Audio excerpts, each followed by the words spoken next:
Hi everyone, this is robin. तो अपने एक और सेशन की शुरुआत हम यहाँ से करेंगे जहाँ पर एसपी बख्शी को रेफर मानते हुए हम प्रिपोजिशन के अपने इस 1.0 डिस्कशन को स्टार्ट करेंगे।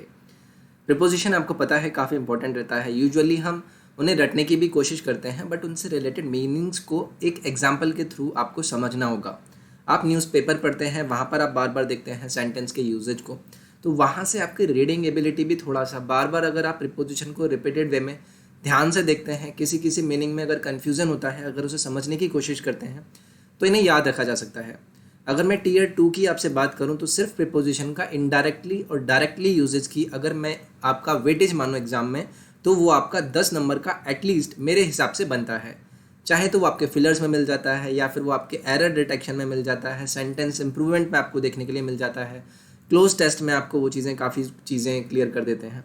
तो इम्पॉर्टेंट सेशन होगा, आप इसको ध्यान से सुने। इसकी एक सीरीज़ में कोशिश करूँगा अब आगे बढ़ाऊँ। ये कुछ मेरे बेजर में जानकारी। My name is robin. तो चलिए हम अपने सेशन को स्टार्ट करेंगे। तो देखिए, पहला आपका वर्ड है यहाँ पर अबाउंड। अबाउंड का एक्चुअली अर्थ होता है किसी चीज़ से भरा होना। अब अबाउंड अपने साथ दो प्रिपोजिशन हमेशा लेकर आता है। पहला, अबाउंड अपने साथ जब प्रिपोजिशन लेता है इन, तो देखिए इनका एक्चुअली में ये मीनिंग आपको देता है कि किसी चीज़ में प्रचुरता, यानी कि वो बहुत ही ज़्यादा रिच है किसी पर्टिकुलर चीज़ से। मैं किसी जगह की बात करता हूँ, मैं किसी स्टेट की बात करता हूँ जो कि अपने आप में एक स्टेशनरी फॉर्म में रहती है। जैसे एग्जाम्पल के तौर पे मैं अगर आपसे कहूँ that Uttar Pradesh abounds in water resources, तो उत्तर प्रदेश अबाउंड इन यानी कि वहाँ पर अधिकता है, वो भरा हुआ है, रिच है किससे? वाटर रिसोर्सेज से। तो वाटर रिसोर्सेज का मैंने इस तरीके से यहाँ पर यूजेज किया कि वाटर रिसोर्सेज वहाँ पर ऑलरेडी प्रेजेंट हैं, वो प्रेजेंट रहते हैं, और इस वजह से मैं बोलता हूँ कि वो अबाउंड इन है किससे? वाटर रिसोर्सेज से, यानी कि उसमें प्रचुरता है, अधिकतम मात्रा है किसकी? वाटर रिसोर्सेज की। तो ये हो गया आपका अबाउंड इन। नेक्स्ट है अबाउंड अपने ही साथ लेकर आता है प्रिपोजिशन विथ और बन जाता है एक एडजेक्टिव का फॉर्म। एडजेक्टिव का फॉर्म यानी कि किसी के बारे में किसी क्वालिटी को उजागर करना, बताना उसकी विशेषता को। तो जैसे ही मैंने यहाँ पर यूज़ किया अबाउंड विथ, तो इसका एक्चुअल मीनिंग तो वही आइडिया देगा कि आप किसी चीज़ के भरे हुए होने की बात कर रहे हैं, यानी कि something is fully with something. Okay, example के तौर पर बात करूँ, the forest is abound with streams. Abound with streams यानी कि स्ट्रीम्स को प्रचुर बनाने के लिए मैंने एक एडजेक्टिव फॉर्म यूज़ किया है। मैंने बताया है कि जो स्ट्रीम्स हैं वो किस में है? बहुत ही अधिक मात्रा में है। तो एक एडजेक्टिव का यहाँ पर काम किया। तो इस तरीके की जो वैल्यू और कॉन्सेप्ट आपका निकल कर आता है, तो उसमें अबाउंड अपने साथ क्या लेता है? विथ। या फिर आप बोल सकते हैं किसी का किसी चीज़ के साथ भरा हुआ होना। जैसे मैं भीड़ की बात करूँ, किसी जगह पर भीड़ है, वो चल फिर रही है, इधर उधर घूम रही है, तो मैं बोलूँगा that place was abound with mob, you can say, या फिर people. So abound with actually में फुल ऑफ वाला मीनिंग दे देता है, जो कि एक एडजेक्टिव का फॉर्मेशन लेता है अपने साथ। नेक्स्ट है आपका प्रिपोजिशन एब्जॉर्ब फ्रॉम। तो देखिए, अगर आप किसी ऐसी कंडीशन में होते हैं तो आप क्या करते हैं? अपने आप को डिक्लेयर कर देते हैं, यानी कि आप एक घोषित कर देते हैं कि मैं इस गुनाह से मुक्त हूँ, मैं इस प्रॉमिस से मुक्त हूँ, मेरे को अब ये काम करने की ज़रूरत ही नहीं है। मतलब आपने अपने आप को क्या कर दिया? फ्री बोल दिया है।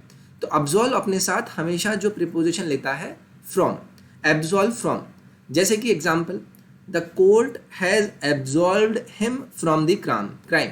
तो यानी कि कोर्ट ने क्या किया? उसे बरी कर दिया फ्रॉम द क्राइम, यानी कि फ्रॉम समथिंग। या फिर मैं आपसे कहूँ okay, he has decided to absolve himself from his duty, और she told him that now you are absolve from any promises. So ये कुछ स्टेटमेंट हैं जो कि आपको बरी करते हैं, ठीक है, और इसके साथ आप प्रिपोजिशन क्या लेते हैं? फ्रॉम। नेक्स्ट है आपका एब्जॉर्ब इन। एब्जॉर्ब इन का वर्थ होता है किसी काम में डूबे हुए रहना, ठीक है। किसी काम में अगर आप डूबे हुए रहते हैं तो आप यूज़ करते हैं एब्जॉर्ब, और उसके साथ आप हमेशा प्रिपोजिशन यूज़ करते हैं इन। यानी कि when we are busy in work, that means we are absorb in some work. Example, he is completely absorbed in his work, यानी कि वो अपने काम में क्या है? कंप्लीटली डूबा हुआ है। या फिर आप बोल सकते हैं कि आप एग्जाम की प्रिपरेशन कर रहे हैं, यू विल से कि see I talk to you later because right now I am absorbed in so much of mock test, या फिर सो मच ऑफ थिंग्स जो कि मुझे अपने एग्जाम से पहले पूरी करनी है। तो ये हो गया आपका एब्जॉर्ब इन। नेक्स्ट है आपका एब्सटेन फ्रॉम। एब्सटेन फ्रॉम यानी कि अगर आप अपने आप को किसी चीज़ से दूर रखने की बात करते हैं, आप किसी चीज़ से अपने आप को परहेज में रखना चाहते हैं।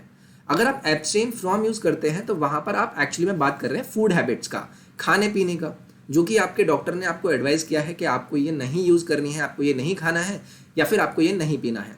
तो यानी कि आप क्या कर रहे हैं, आप अपने आप को होल्ड कर रहे हैं पीछे की तरफ कि आप अपने को फूड हैबिट से दूर रख पाएँ। तो प्रीपोजिशन आपका क्या हो जाएगा, एब्सटेन के साथ हमेशा क्या लगेगा आपका, from. Example, his doctor asked him to abstain from drinks, यानी कि पीने से आपको क्या करना है, परहेज करना है। परहेज करने के लिए आप हमेशा एब्सटेन यूज कर सकते हैं और उसके साथ जो आपका प्रीपोजिशन लगेगा वो लगेगा आपका फ्रॉम। नेक्स्ट है आपका एब्स्टीमियस इन। तो देखिए एब्स्टीमियस इन भी एक्चुअली में आपको एक परहेज वाली फीलिंग देता है, लेकिन यहाँ पर मैं आपसे कहता हूँ कि आपका एक सेंस क्लियर है कि आप अपने आप को फूड हैबिट्स की बात कर रहे हैं। मैंने आपसे बोला था, इस वाले मैंने प्रीपोजिशन में आपसे बोला था abstain from.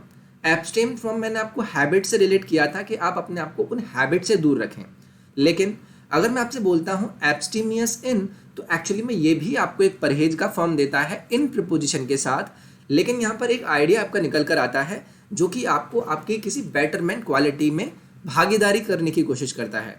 Example, those who are abstemious in food, यानी कि जो अपने आप को दूर रखने की कोशिश करते हैं, जो अपने आप को दूरी बना के रखते हैं किससे, फूड से, फूड हैबिट्स में अपने आप को हमेशा मेंटेन रखने की करते हैं, वो क्या करते हैं, हमेशा अच्छी हेल्थ पाते हैं। तो ये हो गया आपका एब्स्टीमियस इन। नेक्स्ट है आपका एक्सेस टू समथिंग।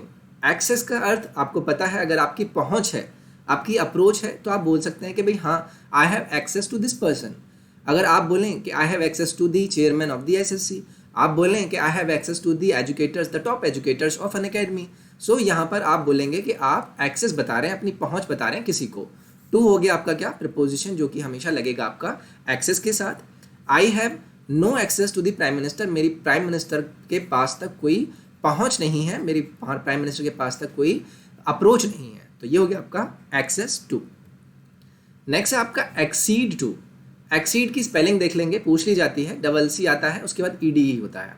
तो एक्सीड टू आपका हमेशा रहता है इसके साथ प्रीपोजिशन। इसका अर्थ होता है कि अगर आप किसी चीज़ को एक्सेप्ट करने के लिए, यानी कि अपनी किसी चीज़ को मनवाने के लिए एक रिक्वेस्ट करते हैं या फिर एक प्रपोजल डालते हैं, तो आप वहाँ पर बोलते हैं कि you are doing something which you want to exceed to. आप चाहते हैं कि वो क्या हो, आपका एक प्रपोजल तैयार हो।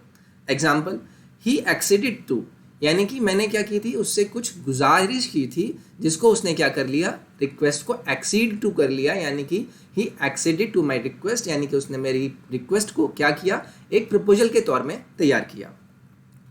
नेक्स्ट है आपका अडहेर to.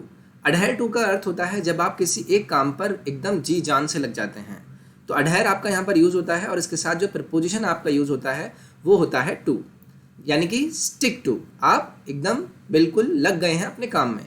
Example, we decided to adhere to the programme already agreed upon, यानी कि जो प्रोग्राम पर हम ऑलरेडी एग्री थे, मैंने क्या किया, उस पर काम शुरू कर दिया, यानी कि मैं एकदम लग गया उसको करने के लिए।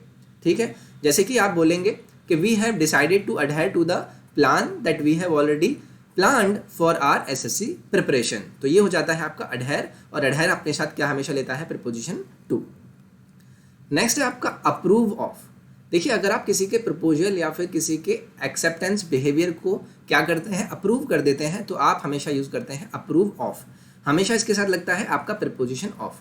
एग्जाम्पल, शी अप्रूव्ड ऑफ, मैंने कि इसने मान लिया मेरे प्रपोजल्स को बहुत ही कम टाइम में, बहुत जल्दी से मान लिया। तो अप्रूव ऐसी कंडीशन में अपने साथ क्या प्रपोजिशन लेगा, ऑफ प्रपोजिशन लेगा। So this was the first part जहाँ पर मैंने 10 प्रीपोजिशंस आपके साथ डिस्कस किए। 1.0 यानी कि पहला सेशन था हमारा ये प्रीपोजिशन से रिलेटेड। रेफरेंस हमारा था एसपी बख्शी। अगर आपको सेशन पसंद आया होगा तो your like will be really appreciated, मुझे मोटिवेशन मिलता है। मैं कोशिश करूँगा ऐसी बहुत सी यूज़फुल चीज़ें जो कि मुझे पता है एसएससी की तैयारी करने वाले लोगों को क्या क्या चीज़ें चाहिए होती हैं, कहाँ पर चीज़ें की ज़रूरत है। आप अगर अपना कोई भी डाउट मुझे पूछना चाहते हैं तो इंस्टाग्राम एसएससी अनअकैडमी के इंस्टाग्राम पेज पर आप मुझे जाकर मैसेज ड्रॉप कीजिए, मैं वहाँ पर आपके मैसेजेस के रिप्लाई ज़रूर दूंगा।